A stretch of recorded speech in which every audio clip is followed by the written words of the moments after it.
सुप्रभातम।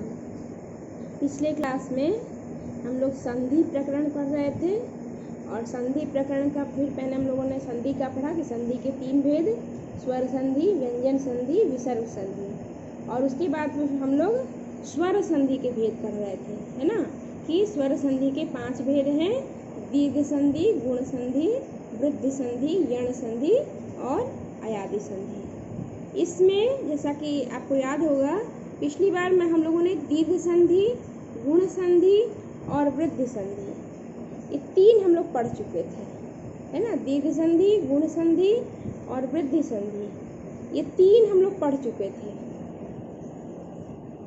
दीर्घ, गुण और वृद्धि। 2 बचा था, यण संधि और अयादि संधि, है ना। ये 2 बचा था, तो हम लोग आज इसको यण संधि और अयादि संधि पढ़ेंगे, है ना। अब आता है यण संधि क्या है। तो यण संधि क्या आता है कि इक यानी हम लोग माहेश्वर सूत्र में पढ़े थे ना, आई उन रिल रिक रिक, इक यानी ई से क तक, इक यानी ई उ री री, है ना। यहाँ इक है। यण संधि के लिए सूत्र क्या आता है, ई को यणची, है ना। जैसे देखिए, यण संधि आपको लिखना होगा, तो सबसे पहले आप यण संधि लिखेंगे, उसके बाद इसके लिए यण संधि के लिए सूत्र आता है ई को यणची। इसमें क्या है, इक का यण हो जाता है। इक का मतलब क्या होता है, आपको यहाँ पे यदि माहेश्वर सूत्र याद रहेगा तो समस्या नहीं होगी। माहेश्वर सूत्र में इक का है, इक यानी ई उ री री, ई उ री री 4, है ना। आई उन रील रिक, ई से क तक लेंगे, तो यानी कि ई उ रील री। अब इक मन हो जाएगा ई उ रील री। और यण का मतलब होता है य से करेंगे। आगे जो आएगा ना, हय वरट लण यम, ह य वरट लण, तो य से अण तक। तो यहाँ पे कह रहे हैं कि ई को यण, इक का यण हो जाता है। कब? अची। अच किसको कहते हैं? अच यानी कि स्वर।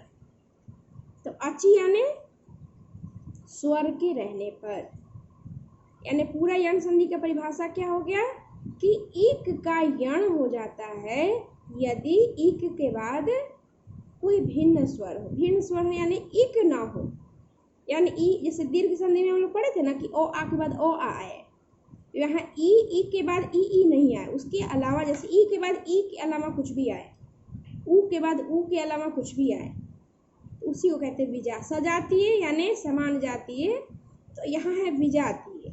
विजातीय माने इक के बाद इक नहीं आना चाहिए, इक के अलावा जो जितने स्वर हैं वो सब आ सकता है।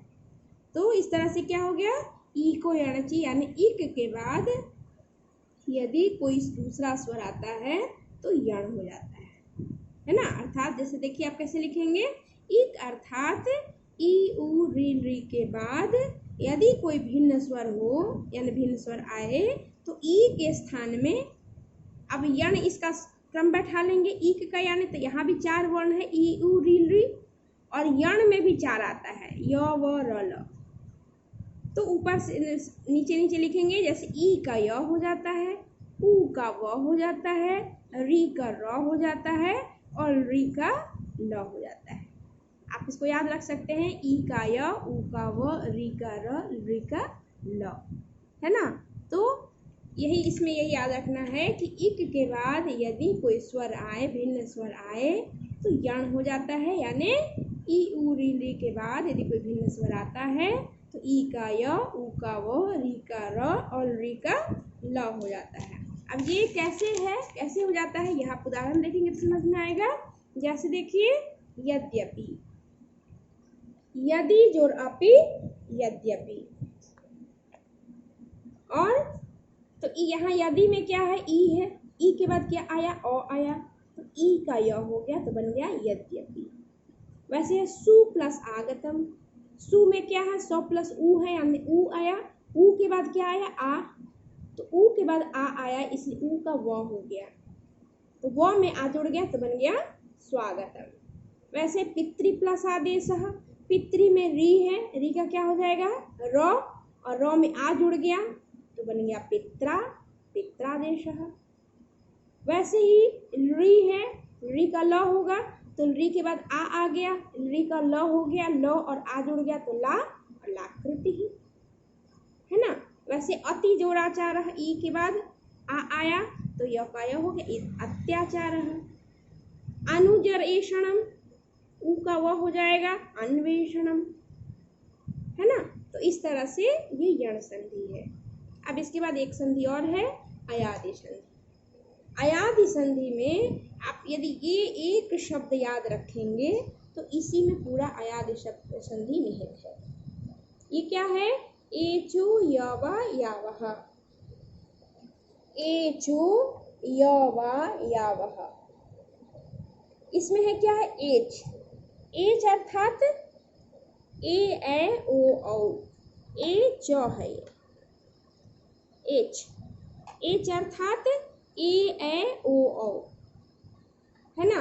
इसके बाद यदि कोई स्वर वर्ण रहे, यानी ए और ए आए, ओ और औ आए, उसके बाद कोई भी स्वर, इनके अतिरिक्त कोई भी स्वर वर्ण रहे तो ए का आय हो जाता है, आय का आय हो जाता है, ओ का अब हो जाता है और औ का आब हो जाता है ना।